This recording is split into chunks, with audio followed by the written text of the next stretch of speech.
Hello and welcome to this edition of the Bourdier Monday Report for June 1st.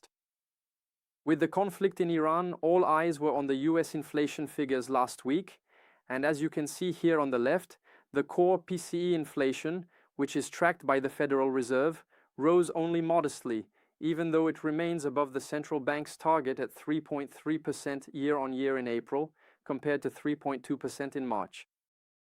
But the other piece of information that deserves attention is the rebound in durable goods orders on the right, which accelerated and exceeded expectations in April.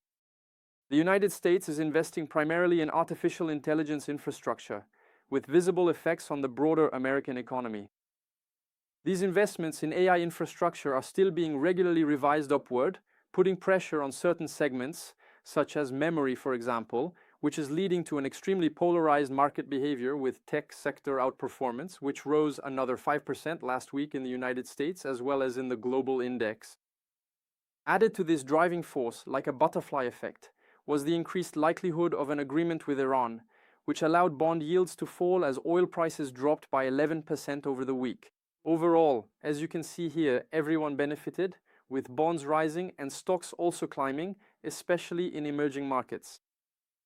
Emerging markets, in which we are overweight, have shown a 9% increase in May and a 25% rise since the beginning of the year. In our portfolios, we remain buyers of Richmond. The stock and the luxury sector would be among the beneficiaries of an easing of tensions in Iran, and this driver would add to the positive signals seen in the first quarter results, which were marked by an improvement in organic growth and the company's operating results.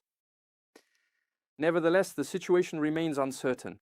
What we will be monitoring over the next 2 to 3 weeks are the leading indicators in the United States and the decisions or statements from central banks, particularly in Europe next week and in the United States the following week.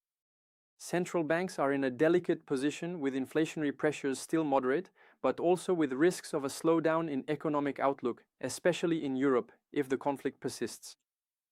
In the meantime, that's all for today. Thank you for your attention. We wish you an excellent week and we'll see you again next week.